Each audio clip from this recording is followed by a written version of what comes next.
Nós vamos começar pensando no efeito placebo. Vocês já devem ter ouvido falar no tal do placebo, porque isso caiu no domínio público, especialmente depois da pandemia, com os testes das vacinas, enfim. Então, vamos imaginar, vamos pegar como foram desenvolvidas essas vacinas, todas elas. Eles pegam geralmente um grupo de 1.000 pessoas que se apresentam como voluntárias e pegam também 1.000 pessoas que não tomam nada. Esses dois grupos, um é chamado grupo de pesquisa, que é o que vai tomar a vacina, e o grupo que não vai tomar nada é chamado de grupo de controle. E é aplicado uma vacina para o grupo experimental e é aplicado alguma coisa parecida com uma vacina, que pode ser até uma vitamina, para o grupo de controle. E, ao longo do processo, eles vão verificando o que acontece com aqueles dois grupos. Pois bem, o que eu vou falar aqui não serve para vírus e não sei, eu acho que vírus não se enquadra, mas nem as bactérias, não é? Por exemplo, tipo infecção hospitalar, tipo pneumonia, não se enquadra. Mas, tirando vírus e bactérias, todas as outras doenças vão se enquadrar no efeito placebo. Como é que um laboratório desenvolve um remédio? Ele pega inicialmente 1.000 pessoas e dá aquele remédio que está sendo desenvolvido. Vamos imaginar que o remédio seja para hipertensão arterial. A pessoa sofre de hipertensão arterial, são escolhidas 1.000 pessoas, 500 homens, 500 mulheres, da mesma idade, mesmo peso, mesma altura, geralmente mesma classe social, e aí se dá o remédio para esses 1.000. Pega-se 1.000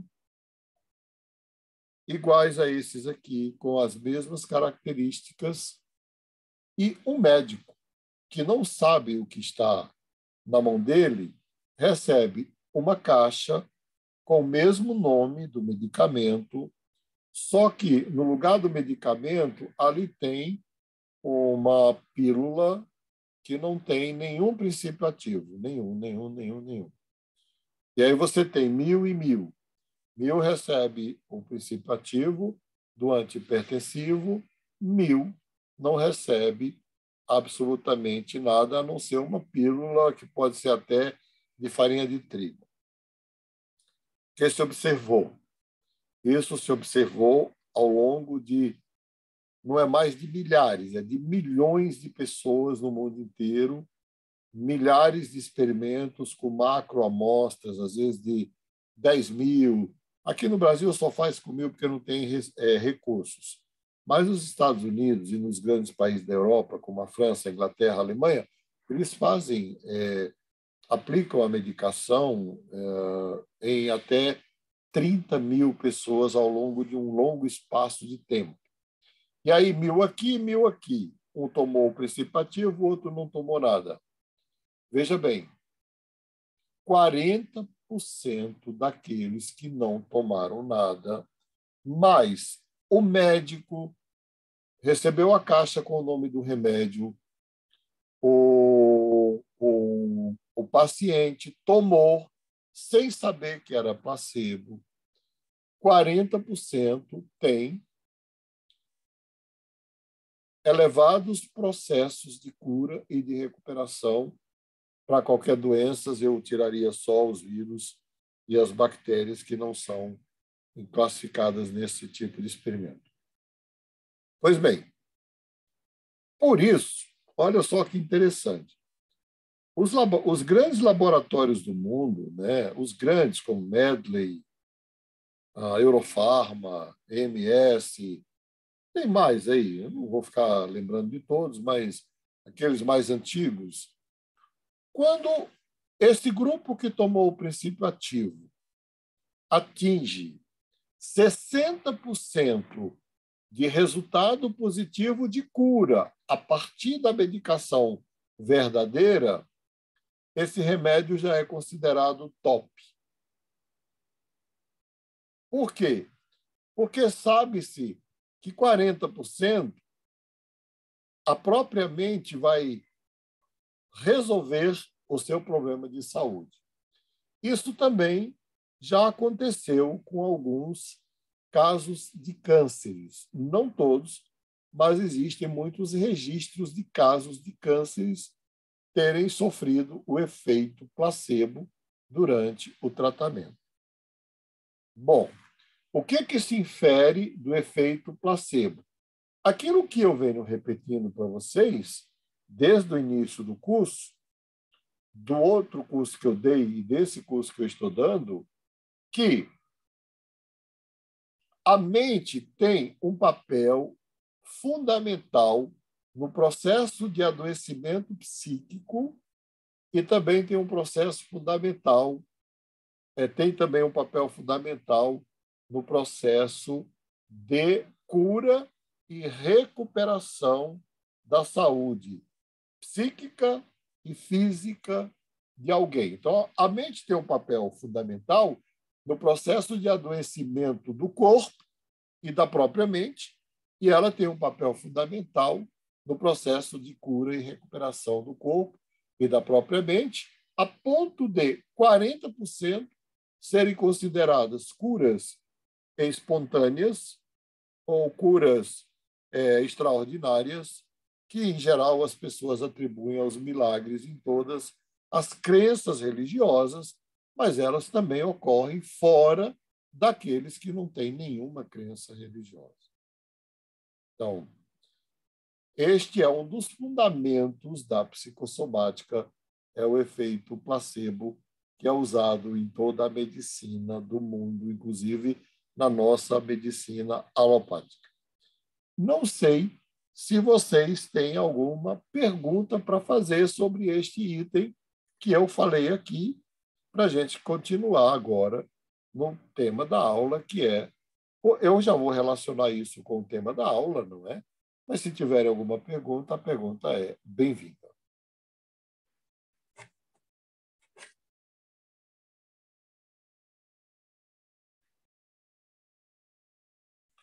Boa noite, Rafaela. Tudo bem? Bom, parece que o povo não tem pergunta, então vamos prosseguir. Possivelmente baseado neste efeito placebo, Jung formulou a seguinte afirmação, a seguinte teoria, o seguinte pressuposto, que a mente, ela, em qualquer situação possível de saúde, de doença ou de risco, a mente se organiza sempre para a melhor condição possível para que ela consiga atravessar a doença, a enfermidade ou a situação de risco. Quando Jung formulou esse teorema, ele foi contrário na sua posição a todos os ensinos da medicina, inclusive do próprio Freud, porque o Jung via, olha só, o Jung via a doença como uma tentativa desesperada da própria mente de restabelecer o equilíbrio do sistema.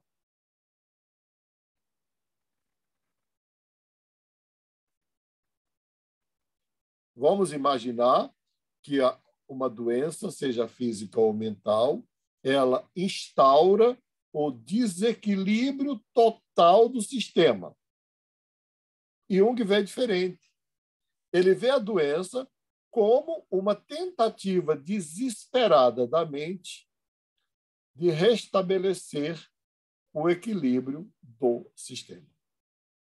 Então, na pior doença, você ainda tem a melhor condição possível da mente funcionando, atuando, operando naquele organismo. Bom, a gente sabe que a saúde e a doença são conceitos históricos e são conceitos muito relativos e muito precários. E aí eu vou aqui ampliar um pouquinho o conceito para vocês entenderem. É por isso que, de repente, o remédio que fazia mal não faz mais. Ó, vamos lá, o café foi condenado por todos os médicos durante todo o século XX. Já foi absolvido, não é? Ovo era considerado maligno. Ovo hoje é usado e abusado dentro da nutrição, inclusive para emagrecer. Bom, o que acontece? O conceito de saúde e doença é um conceito histórico. Ele ocorre dentro de uma história, dentro de um contexto, dentro do momento em que aquela pessoa está vivendo, agindo, acontecendo, sendo. Bom, esse é um ponto, não é? Então, a doença, a saúde e a doença, ela é compreendida, ela é vivida, ela é entendida historicamente. Por exemplo, você pega, vamos imaginar, não quero desejar isso aqui para ele, mas vamos imaginar que o Renato tenha uma pressão. Alex, seja bem-vindo, estou com saudade de você aqui no grupo, rapaz. Vamos imaginar, não quero desejar isso para o Renato. Renato, você não sofre de pressão, não, né? Eu sou hipertenso, professor. Não, você. O Renato Fortes ali, é desculpa, perdão. hipertenso, não. Não. Então, vamos imaginar que o Renato Fortes tenha uma pressão de 14/9. Qual a tua idade agora, Renato? 30. 30. E, de repente, ele sinta um mal-estar, não é? Geralmente pode dar calor, pode dar dor de cabeça e tal, e ele vá para o hospital. Com 30 anos, ele vai ser medicado, vão fazer um eletrocardiograma, se tiver plano de saúde, vão fazer o ecodoppler, né? Aquele eco colorido, ecocardiograma, e o médico já vai dar uma medicação para ele. Por quê?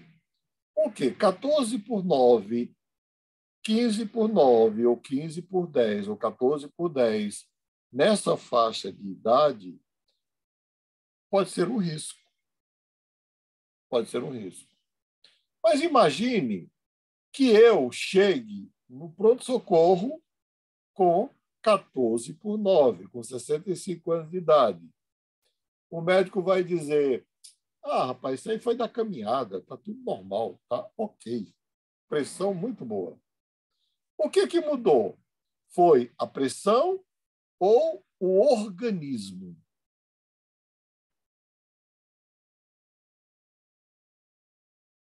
O organismo. Então, quando a gente pensa qualquer variável dentro da saúde humana, uma variável que a gente tem que considerar é o organismo. Não sei, recentemente faleceu aí uma... Eu não conheço muitas cantoras, muitos cantores, né? Infelizmente, conheço só os clássicos e a MPB e alguns americanos, alguns de fora do Brasil. Eu estou desatualizado, né? Mas vamos imaginar, vocês viram aí recentemente que morreu uma cantora intoxicada. Já morreu também jovens, mulheres intoxicadas com medicação, não é? Depois levantaram todas as medicações que ela tomou. E ela tomava um coquetel de remédios. Remédio para emagrecer, remédio para dormir, remédio para depressão, remédio para ter vitalidade, energia, enfim. Bom, é claro que eu não recomendo que ninguém tome os remédios que ela tomou, porque o efeito poderá ser o mesmo. Mas o efeito poderá ser completamente diferente do que ela teve. Por quê? Porque a medicação vai se combinar com o teu organismo. Então, você pode se dar muito bem com antidepressivo, e um antidepressivo pode te agitar ou pode te deprimir, dependendo de como ele vai combinar com o organismo. Bom, isso a gente pode falar do alimento também. O alimento, a comida que faz bem para você, pode não fazer bem para o outro. O chá, não é? Então, o Jung percebeu isso e ele estabeleceu, então, que a saúde não é nada mais, nada menos do que a tentativa da mente humana de manter o equilíbrio precário da vida. Então, todas as vezes que este equilíbrio precário da vida é mantido, você está dentro de um quadro de saúde, seja física, seja mental. Ora, a partir da década de 80 para cá, a Organização Mundial de Saúde, sem dizer a fonte, passou a adotar o conceito junguiano de saúde. O que é o conceito junguiano de saúde? Saúde é o equilíbrio, a homeostasia do corpo e da mente dentro das circunstâncias e do contexto em que o sujeito se encontra naquele momento em que ele é avaliado. Novamente, fica aqui o pedido para que perguntem ou questionem ou façam alguma observação sobre o que foi dito.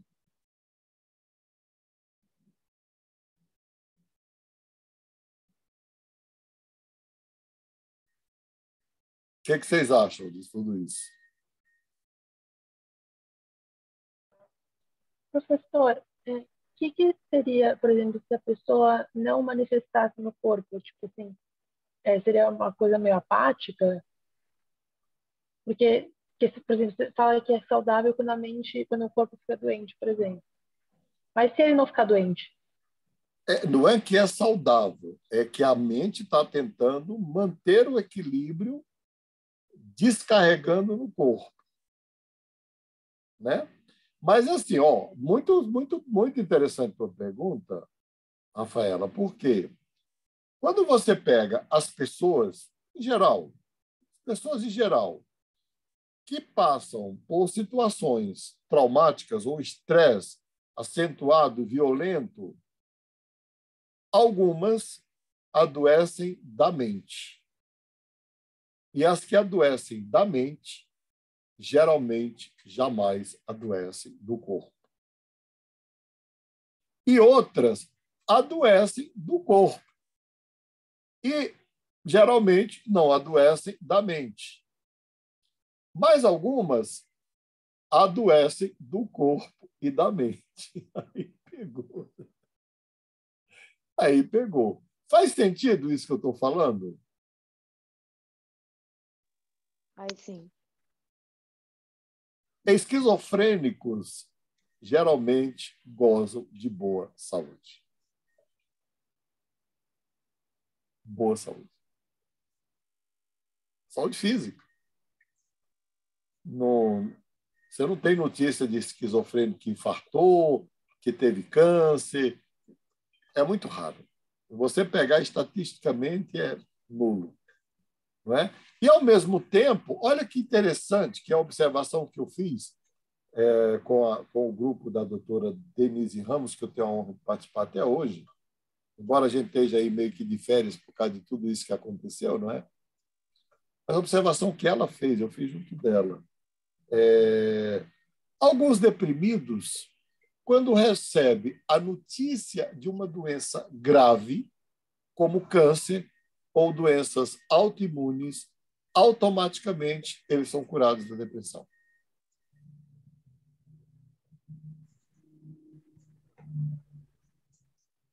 Professor, uma pergunta gostaria de fazer para o senhor À aí. vontade. Eu tinha ouvido falar que o doente mental, quando ele pega a comida do lixo, ele come, ele Falhou um pouco aqui. Eu acho que você falhou um pouco o som, né, o teu áudio, mas eu acho que você falou que alguns doentes mentais comem comida do lixo e não adoecem.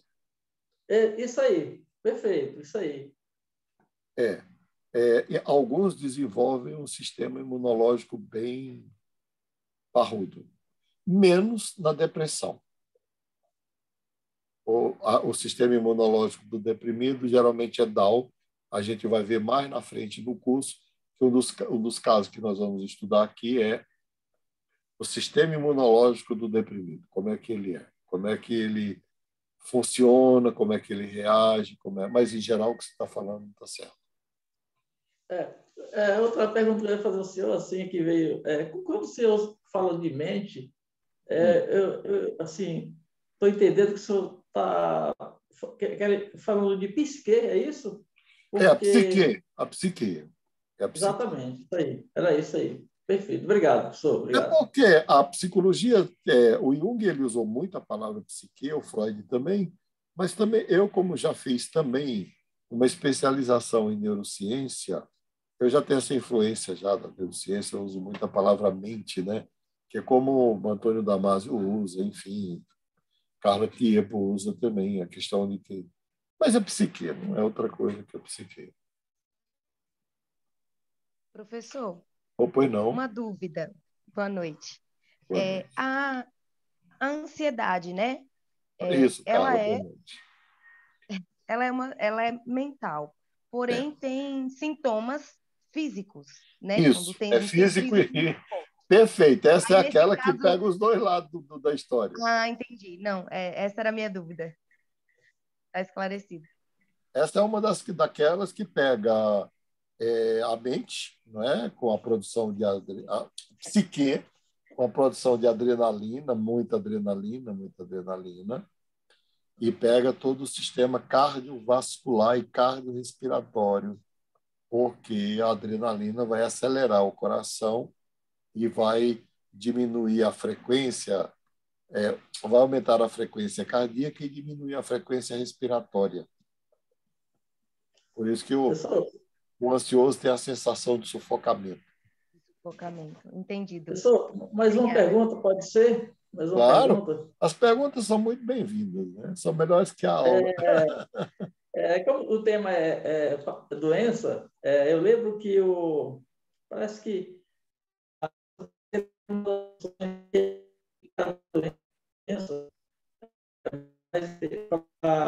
olha, quando você, Antônio Barbosa, quando você começa a falar, vai tudo bem, mas de repente tem a voz some, agora fala de novo, só a pergunta que você fez. Que a nossa psique ela tem uma das funções dela é gerar doenças, mas no sentido de caráter educativo. Dá um exemplo. O Jung ele tem uma passagem no livro como é que é? Aquele do Cartas, volume 2, de uma paciente que era muito rica e tratava os pobres como os inferiores. E ela adoeceu. Foi se cuidar com ele, e ele conhecia a história dela. E ele... Não vou contar toda a história da carta, porque para reduzir aqui o tempo. Ele disse que o problema dela estava exatamente, a cura dela estava vinculada exatamente à vinculação dela àqueles que ela chamava de inferiores. Aqueles que chamava de inferiores. Então, a cura dela... Perfeito. Ele cita também, nessa mesma linha, Antônio, no livro... Ele cita também nessa mesma linha, no livro Símbolos da Transformação da Libido, o caso de Nabucodonosor. Ele diz que Nabucodonosor se tornou tão poderoso tão arrogante, tão soberbo, que a doença mental dele tinha um caráter compensatório, educativo. Ele virou um bicho, dormia ao relento na chuva e comia capim. Isso aí.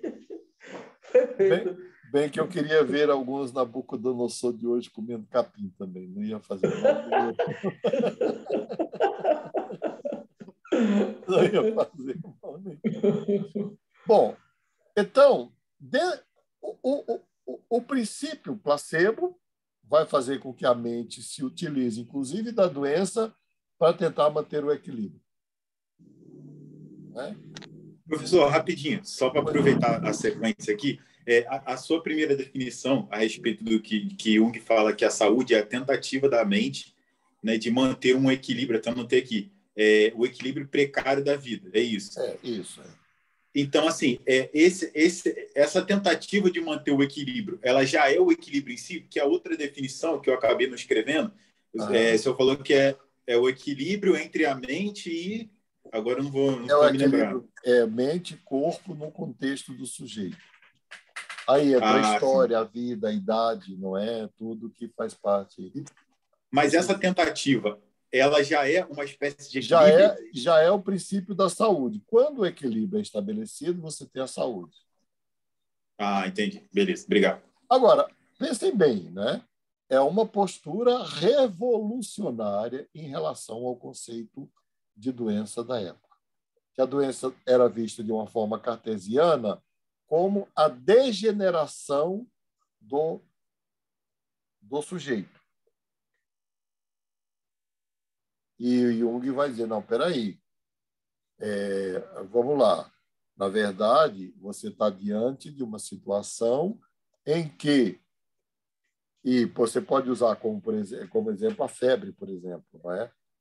A febre é uma tentativa desesperada do corpo de manter a temperatura. Mas febre mata. Hipotermia. Hipotermia. Não sei, alguém aqui já teve hipotermia? Eu já tive.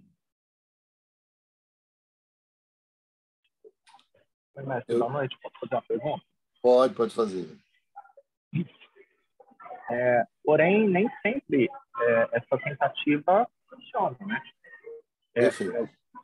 Por exemplo, o Nabucodonosor que você citou, ele foi uma compensação da soberba, mas não é uma situação também ideal, certo? Então, como é que é isso? Não é. Não, veja bem, por isso que a gente fala numa tentativa. Não é bem sucedida. Muitas vezes não é bem sucedida. É o que eu falei, a febre mata. Mas a febre é usada para poder tentar manter o equilíbrio do corpo diante de um invasor, que é uma bactéria, que é um fungo, não é? Que é um vírus. Ou seja, o que o Jung está falando é que a doença tem caráter positivo. Isso aí, que terminou prevalecendo na própria Organização Mundial de Saúde esse conceito, não é? Então, isso mudou totalmente o tratamento, não só do doente mental, mas da doença em geral. E se você juntar a isso o que eu falei, o efeito placebo, a tentativa da mente de manter a saúde, na verdade, Alex, a gente percebe isso quando acompanha alguém, paciente terminal, não é? Que é declarado paciente terminal, que está para morrer. Aí você tem dois desfechos que eu já assisti ao longo da vida. Um é que morre mesmo, e o outro é que na 10ª hora de morrer, o processo se reverte até para cânceres. Prosepsemia, que é o choque de infecção, né? Infecção generalizada. Bom, de qualquer forma, a mente, mesmo até o momento da morte, a mente está lutando para restaurar o equilíbrio. E aí a própria doença, muitas vezes, é parte do equilíbrio. Aí é diferente, porque Lembra que eu falei que o Freud falava do lucro perverso da doença, que até tem esse texto, o lucro perverso da doença, um texto clássico de Freud, daqueles que sofrem e usam o sofrimento para viver bem? Para viver bem, não. Quem sofre, vive bem. Aquele que sofre usa o sofrimento para conseguir benefícios secundários. E Jung vai dizer, pois bem, aquela pessoa, aquela é a forma como ela conseguiu sobreviver emocionalmente.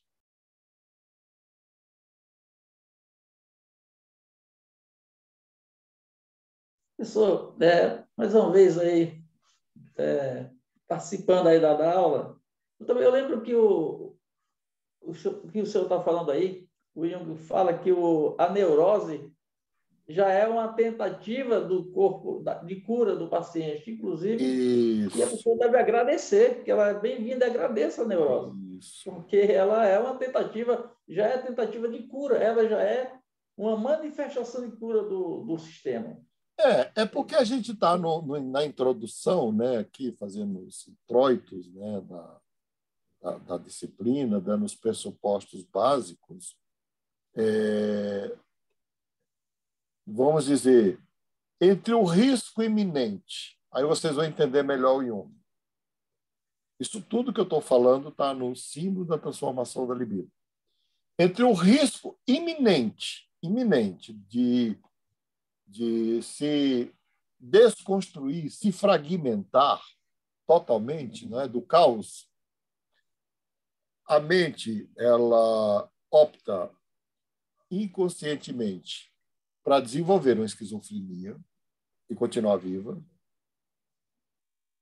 ou desenvolver uma neurose e continuar viva. Está entendendo?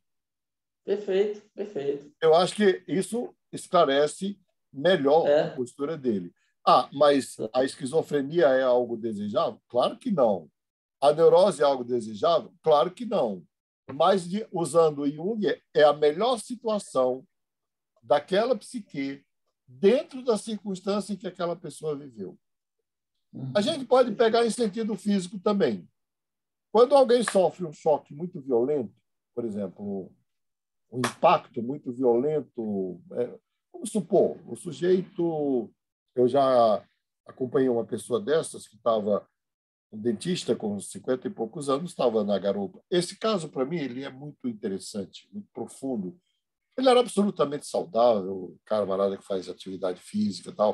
Ele estava na garupa da moto do filho, de repente passou um carro em alta velocidade e ele sentiu um choque e desmaiou.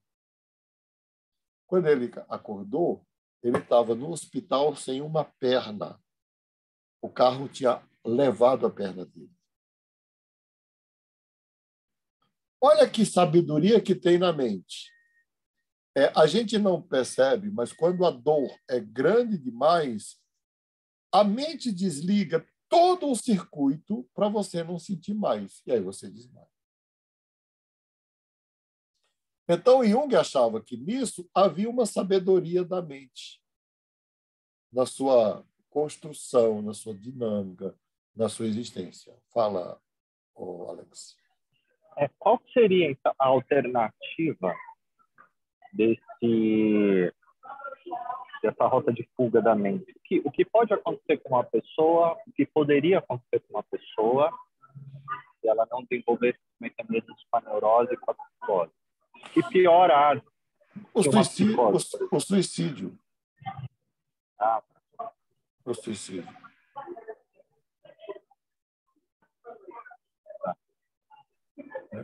Que é a aniquilação total da mente, né?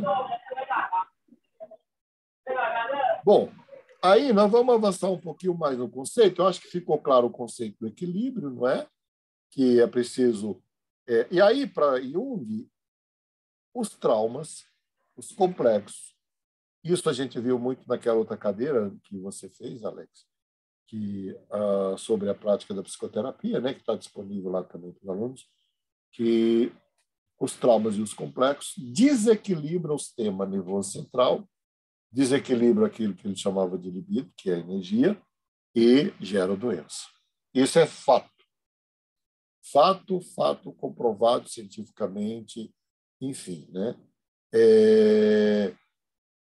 Tem estatística, inclusive, de que de 1 ano e meio a 2, depois de um grave trauma, as pessoas geralmente desenvolvem doenças graves, quando não tratam do trauma.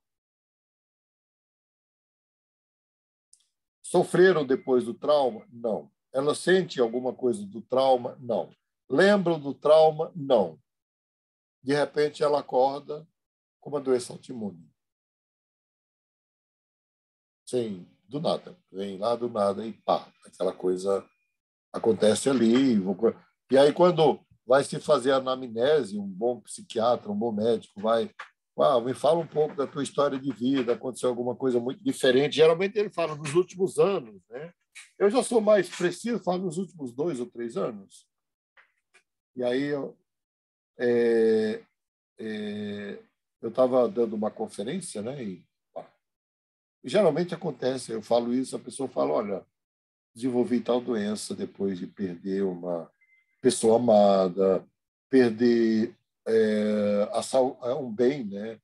Perder um emprego onde ele se realizava profissionalmente, e era o emprego da vida dele, aquela coisa que tem muito afeto ligado. Então, Jung percebeu isso, e ele disse que o que ocorre nesses casos é um desequilíbrio tão brutal no sistema que a mente tenta restaurar o equilíbrio com um sintoma.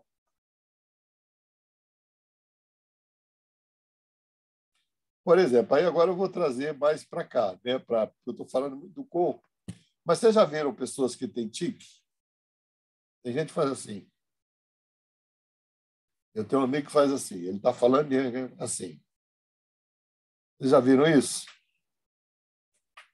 Pois bem, aquele tique, ele foi desenvolvido inconscientemente para dar conta da ansiedade, que é muito alta.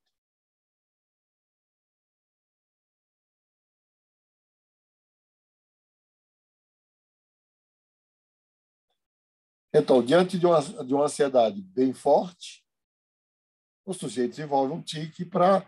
Por quê?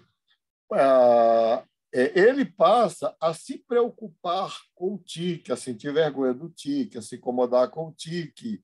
E aí a ansiedade sai do foco, mas ela continua lá, gerando tique. É como casos de gagueira? Casos de gagueira também, professor? Também, todos eles. Gagueira também. Professor, também as pessoas que eu já reparei, não sei, mas que ficam balançando muito o pé ou balançando muito a mão, já é também um sintoma disso? Balançando o pé, balançando a mão, tamborilando. Pessoa ansiosa, assim? Não sei se vocês aí fazem isso, mas eu, quando estou andando, às vezes eu fico fazendo assim com os dedos. A Marta ri pra caramba. Eu faço assim com os dedos. Eu não estou contando nada. Isso aqui é um tique. Ainda bem que eu não mexo o nariz. Não. Eu mexo os dedos aqui. Isso aqui é uma forma de dar conta da ansiedade. E é automático, não tem mais controle. Eu falo, nem percebo o que eu estou fazendo. Né? Mas tem gente que está andando comigo e fala assim, doutor Márcio, você está contando alguma coisa? Eu falo, não estou contando nada. Só estou aqui diminuindo a minha ansiedade automaticamente. Quando é socialmente aceitável, ninguém percebe. Fica tudo bem, né? Tem alguns que têm assim mais exagerado, mas eu queria trazer isso para vocês. Aquilo ali é uma tentativa desesperada de baixar a ansiedade. Baixar a ansiedade. Então, eu vejo... É claro que eu veria, eu acho que a posição mais completa seria doença é algo danoso, mas Jung quis fazer uma intervenção nesta visão degradada do doente, danosa do doente, para poder falar assim, olha, não é bem assim, isso aí é o último recurso que ele tem para se manter íntegro e vivo. E isso mudou o atendimento da doença mental no mundo inteiro. No mundo inteiro. Bom, e, finalmente, Eu falei do efeito placebo, não é? Falei do efeito falei do conceito de doença em Jung. Falei do equilíbrio que deve ter, né? Por que eu acho precário? Gente, convenhamos, eu viajo de avião, não acho que é a melhor coisa do mundo, mas eu viajo, não tem problema com isso. Mas todas as vezes que eu estou sentado naquele monstro de metal e tudo, né, que ele decola, qual é a sensação que a gente tem? É que a vida... Primeiro, eu tenho a seguinte sensação. Primeiro, que o homem realmente é extraordinário. Porque o avião vai contra todas as leis que a gente conhece. São 300 toneladas no ar, no mínimo. Mas a sensação que você tem exatamente quando ele decola e aterriza, qual é?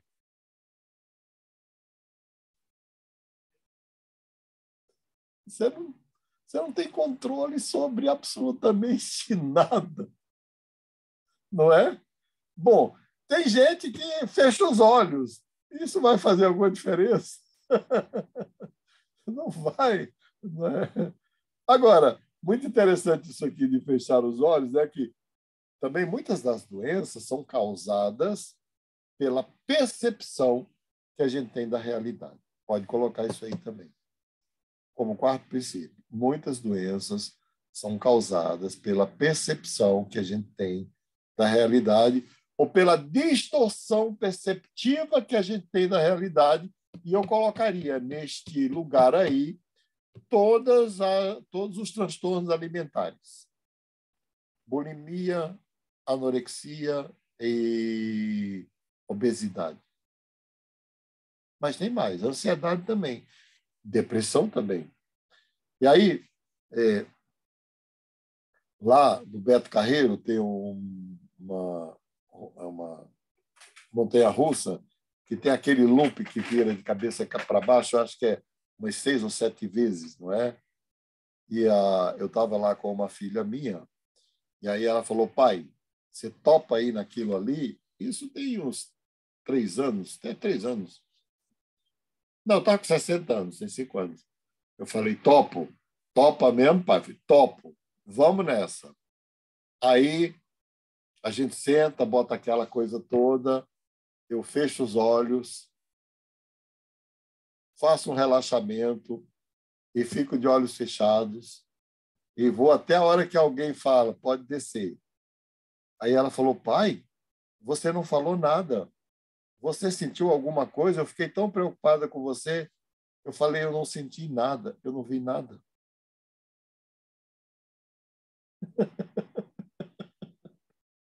Eu não vi nada.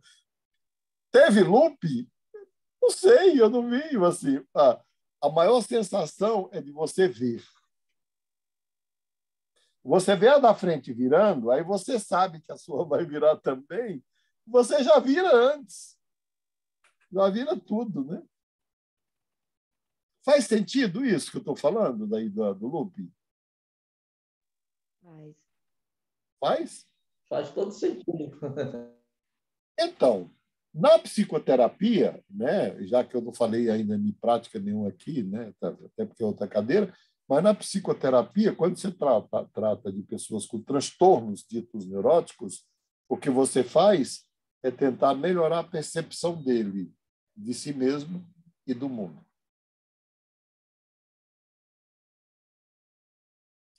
Por isso que o sujeito pode estar assim,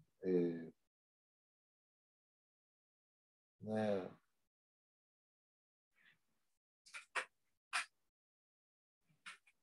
ele pode estar no pior estado possível. A gente tenta olhar com o olho da psique para ver o que tem ainda ali de vitalidade e dizer, olha, o sujeito fala assim, eu estou morrendo, e você fala, não é bem assim, vamos ver o que acontece nos próximos minutos. De repente, ele está morrendo mesmo. Mas a gente não pode acreditar que aquilo ali é final. E aí eu vou trazer a Marta, minha mulher está aqui, a Alexa aqui sabe, algumas pessoas sabem, a Carla também, ela teve um câncer generalizado. E eu acompanhei durante todo o tratamento e a internação, que acompanhou fui eu. Foram 160 dias de internação. Eu dividi isso com meus filhos, eles fizeram rodízio, eu sou grato a eles e tudo. Mas teve momentos assim muito tremendos, né? Ela teve um câncer generalizado, com metástases no corpo todo, teve 3 embolias pulmonares, uma embolia cardíaca e choque de sepsemia. Nesse momento aí, desse quadro todo, uma médica residente chega e fala assim: eu acho que está na hora de você levar sua mulher para casa para ela terminar os dias. Era o Nabucodonosor que estava ali. Para ela terminar os dias com os filhos e os netos. Vamos parar com esse sofrimento? Primeiro que eu tive que controlar o cearense que existe em mim, né? Que eu sou cearense, então eu tenho um cearense aqui dentro. Então, eu não podia ser pior do que ela naquele momento. Aí eu parei, respirei, me aproximei dela e falei: doutora, qual é a probabilidade dela sair com vida desta situação? Bom, o chefe da equipe falou que ela tem 15% de probabilidade. O senhor não acha que é muito baixa? E isso na frente da Marta. Marta aqui, ela estava falando como se Marta nem existisse mais. E eu falei: doutora, me arranje um investimento que dê 15% ao ano neste momento que eu invisto. E você também vai investir. É muito alto. Ela, para não me xingar, ela pegou a bolsa e foi embora. Bateu a porta e foi embora. Na verdade, ali eu estava lidando com a forma junguiana de lidar com a dor, com a vida, com a perda e com o sofrimento. Não é que eu estava minimizando, não. Mas é que 15% ainda era algo que podia se reverter, como de fato se reverteu totalmente. Então, assim, você está entendendo o que eu estou falando? O terapeuta ele não pode ter uma postura diferente dessa. A postura da gente é aquela do Viktor Frankl. Apesar de tudo, diga sim à vida. Apesar de tudo, diga sim à vida. E o último princípio, que é o 5º princípio de hoje, é o princípio da transdução. Não é tradução, é transdução. Princípio da transdução, de transduzir. Jung ele traz no livro A Dinâmica do Inconsciente, no livro O Símbolo da Transformação da Libido, o princípio da física para dentro. Na verdade, ele traz 2 princípios, né? Eu vou falar primeiro do transdução, depois eu vou falar do outro. Da física para a psique. A transdução é um princípio da física que afirma que uma qualidade de energia pode se transformar em outra qualidade de energia. A transdução é a base da psicossomática junguiana. A mesma energia que gera o adoecimento e a morte pode ser a mesma energia que gera a saúde e a vida.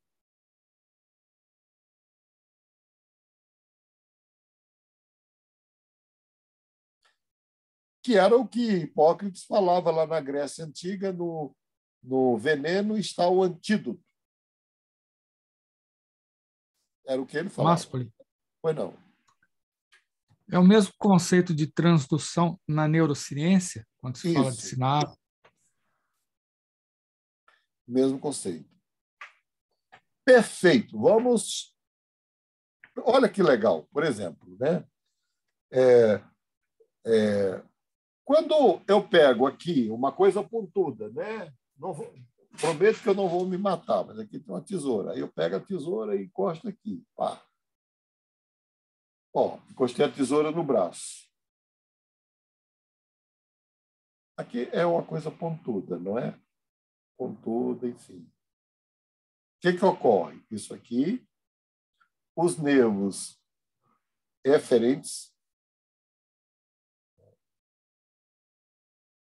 os nervos eferentes, eles levam para a amígdala, para o tálamo, para o hipotálamo, não é? Para o sistema todo aqui, e aí ele faz a leitura. É um objeto pontudo.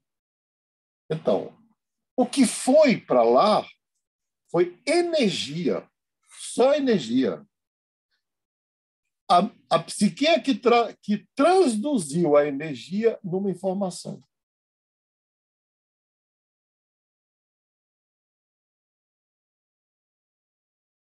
Bom, eu ponho uma pimenta na boca.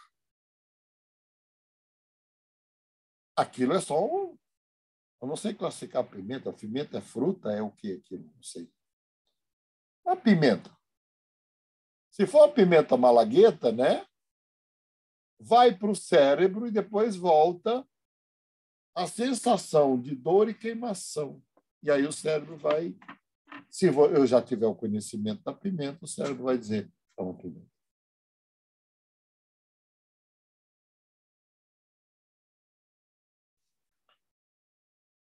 Mas antes que alguém pergunte, e se eu nunca tiver visto uma pimenta e colocar uma pimenta na boca? Se eu nunca coloquei nada parecido como pimenta na boca e eu não sei o que é, o cérebro só vai sentir a reação, mas não vai identificar o que é.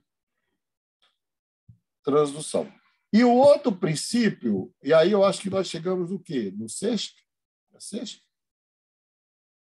Sexto, né? É da resiliência.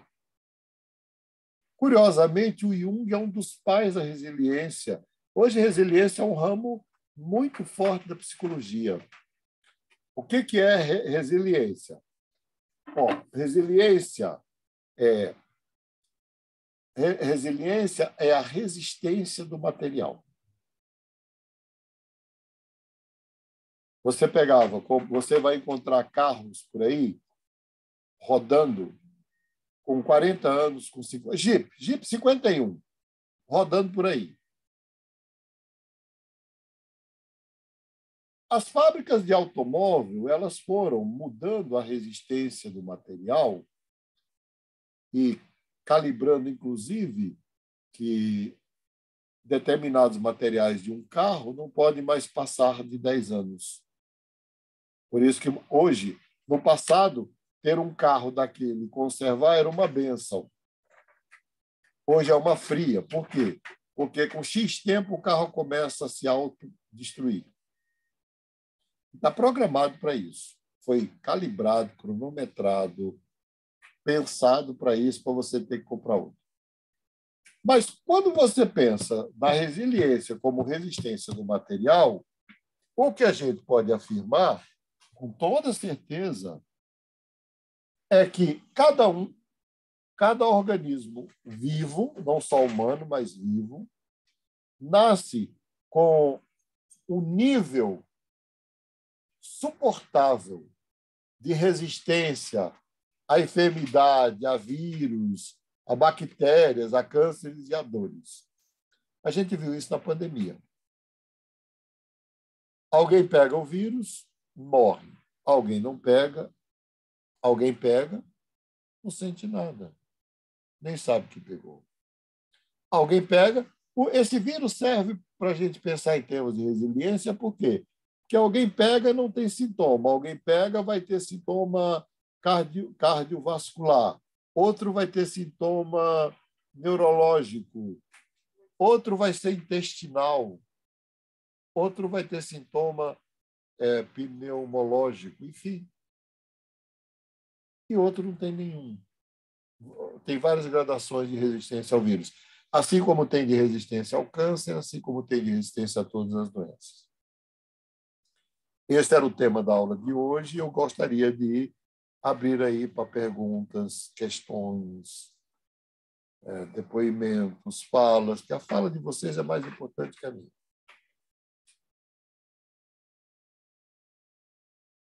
A pergunta que me vem é como eu ajudo o sistema a se regular melhor, já que o equilíbrio é precário. Como é que na terapia eu ajudo o paciente e como é que eu também, enquanto ser humano, me ajudo a ter um equilíbrio melhor? Aí entra um conjunto de coisas. Atividade física, alimentação, aquelas coisas básicas, não é? Acordar cedo. Alex, eu estou precisando daquele livro lá, depois você me manda o nome. Como é o nome do cara lá? Sobre amanhã, o poder da manhã, é? É sobre... Milagre da manhã? Rapaz, por causa da pandemia, eu tinha um hábito de acordar muito cedo, eu perdi esse hábito, eu estou me sentindo mal por isso. Então, assim, comer uma comida saudável. E aí, hoje, você tem um nutricionista, ou o chamado nutrólogo, falando de gente séria, não é? Que ele pode, inclusive, te ajudar. Eu falo te ajudar, é genérico. A mim, por exemplo. Ajudar, por exemplo, comidas que melhoram a ansiedade, diminui depressão, contribui para isso, contribui para aquilo. Tem mesmo. Tem. Na verdade, alimentos também são venenos e também são remédios. Mas isso que você falou do ponto... Eu acho que você vai responder o que eu ia te perguntar agora. Isso do ponto de vista fisiológico, mas do ponto de vista analítico, né? Do ponto de vista analítico, aí entra um ponto aí que eu vou... não é uma palavra minha, né? Mas eu fiquei fascinado com desses cursos que eu fiz aí sobre intervenção em crise de suicídio, e eu fiz, inclusive, nos administradores premium, e eu tive a assinatura daquilo por uns 3 anos, muito bom, cursos maravilhosos. E eles entrevistaram o cara que teve mais sucesso nos Estados Unidos em intervenção em crise de suicídio. Eu tenho um amigo, que é o Reis, né, que vai dar aula para vocês no semestre que vem. Ele é um dos grandes especialistas brasileiros sobre isso. Reis tem 95% de sucesso, aquele cara americano também. É muito alto. Aí você pergunta para o americano e para o Reis: o que te leva ao sucesso naquela intervenção? Eu não estou falando de crise de suicídio, que alguém fala, vou me matar. Não. O Reis intervém naquele sujeito que está em cima da ponte lá, Rio-Niterói, ou então está lá no 20º andar, já para ir mesmo, não é? E ele fala, Márcio, eu consigo ver o que ainda existe de saudável naquela psique. Aí eu não sei se é uma espécie de confiança do sujeito, mas eu, quando atendo alguém, eu consigo pensar dessa forma. Que é aquilo que eu falei para vocês no outro curso, que eu chamo de teoria do saldo, né? Geralmente o sujeito chega e aí um diagnóstico imenso. Eu olho e penso, bom, dentro de tudo isso, o que sobrou de saudável? E eu faço aliança com isso, Alex, só com isso. Eu escuto o sintoma, eu escuto a queixa, eu escuto a dor, claro, eu tenho empatia. Mas o meu foco, né?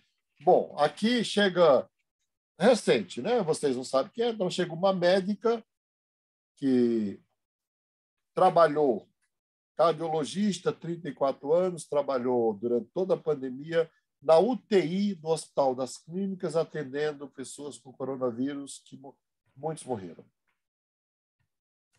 E aí ela chega com burnout, depressão total. Senta na minha frente e começa a chorar. Chora lá, cântaros. E ela fala, doutor, inclusive ela está de licença médica para tratar da saúde agora. Doutor, a pandemia acabou comigo. Eu sou uma grande médica, brilhante, inteligente, força, mas eu estou destruída. Aí conversa vai, conversa vem, conversa vai, conversa vem. Eu falo assim, mas no meio disso tudo, se a gente tivesse que partir de algum lugar, isso foi desse jeito mesmo. Aí dentro, além dessa médica destruída, a quem eu iria me dirigir? Ela forçou um sorriso e falou assim: doutor, dentro dessa médica destruída pela pandemia tem uma menina. Eu falei: então, eu vou fazer aliança com a menina. Eu quero conhecer a menina, eu quero que você me apresente ela e eu quero fazer aliança com a menina. Veja bem, eu tirei o foco de toda a dor, de todo o sofrimento que é real, é verdadeiro, é imenso. Essa mulher assistiu centenas de pessoas morrer. Mas havia ali um pontinho de luz que aparece ali na conversa e eu vou aonde? Ali, e pego. E todas as vezes que ela sentar na minha frente, que ela der a oportunidade terapêutica, eu vou dizer para ela, mas tem uma menina aí dentro, então vamos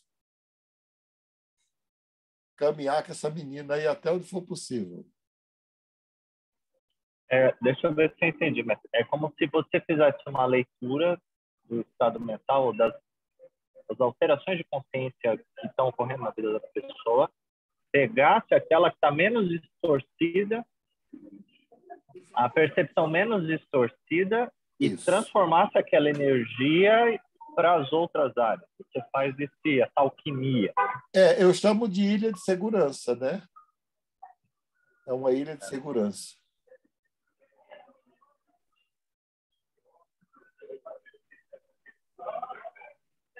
Sempre tem, né? Sempre tem. As ilhas. Sempre tem. No sujeito mais destruído, você tem ali um ponto que aparece. Às vezes é a espiritualidade, às vezes é a sexualidade, não é? Verdade, né?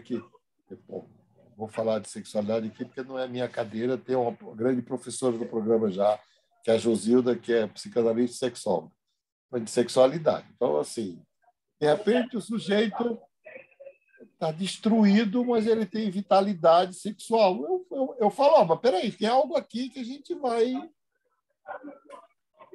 né, fazer aliança. Então, e eu destaco como aliança, porque eu faço mesmo aliança. Porque naquele momento ela só consegue ver a dor, o sofrimento, a depressão, né, o trauma. Ela está traumatizada, na verdade. Na verdade, ela está com síndrome de estresse pós-traumático. Fala. E como você maneja essa ilha? O que você fala? O que você sugere na terapia para o paciente fazer? Qual que é o... Você pode... Vamos lá. Você vai fortalecendo essa ilha. Né? De repente é uma filha, é um amor, é um relacionamento. Você, peraí, você não está tão sozinho, tem alguém aí. Né? Mas tem alguma coisa ali que é saudável, eu pego ali.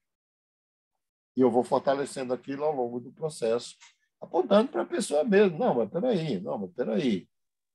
Até a ponto de a pessoa depois assim, não, mas peraí, realmente, né, não é só... Aí, um dia mas não é só sofrimento. Demora, né, Alex? No caso desse, eu acho que essa mulher está retraumatizada, mas ela já me deu um gancho já. Esse processo que você falou das ilhas seria um pouco como aquele filme Divertidamente, né? Onde todas as ilhas foram caindo, mas uma delas ela conseguiu reestabelecer para depois vir as outras, né? Exatamente. É uma metáfora perfeita da terapia, Carla. Muito obrigado. Perfeita da terapia. Aquele filme é simplesmente genial. Bom, gente, mais alguma coisa? Professor, pegando esse gancho aí, no livro O Caminho dos Sonhos, da Von Franz, ela fala numa parte lá desse livro que ela conseguiu mapear 18 personas dela, que ela vivencia durante o dia. E uma hora ela diz, ela fala de cada uma, mas ela tem o controle de todas. Pelo que o senhor falou aí, uma das...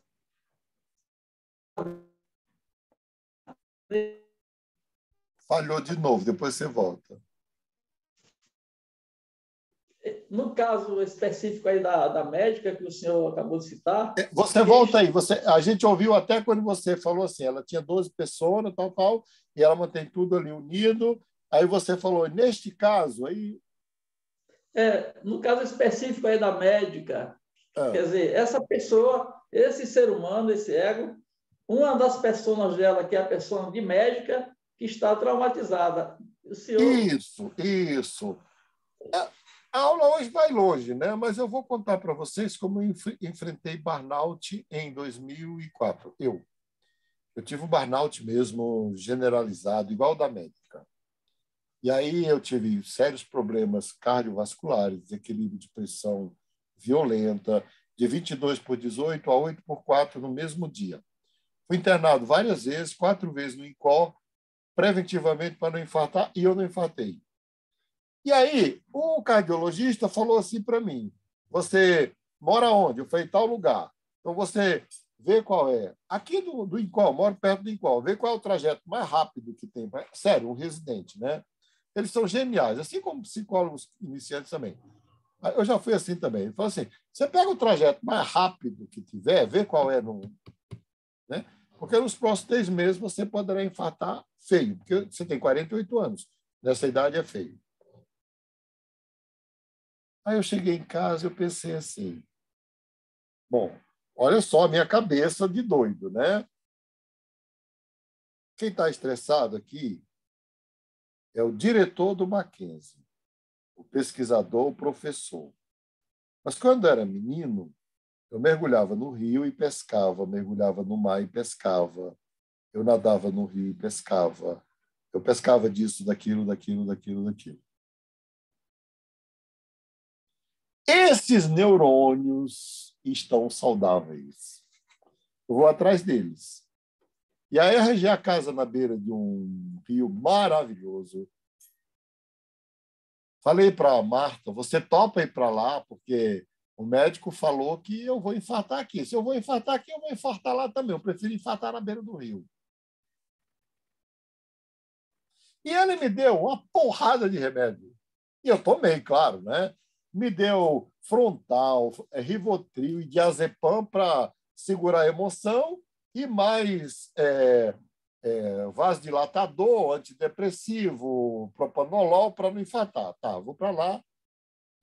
30 dias depois eu volto já muito bem. Foi 30 dias pescando. Aí eu sentei na frente dele e ele falou assim, rapaz, você validou a minha prática médica. Os remédios realmente funcionaram. Mas o que fez eu melhorar foi eu saber que aqui dentro havia um menino pescador.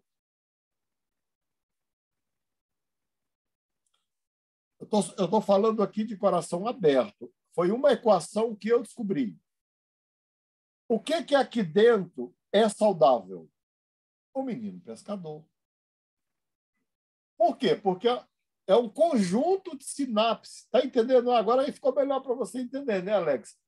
Ampliar a sua compreensão. É um conjunto de sinapses. Está lá. Só precisa que alguém ative.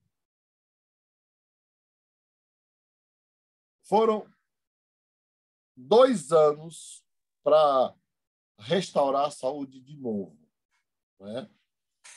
E eu consegui, porque eu fui atrás do conjunto de neurônios que não estava estressado.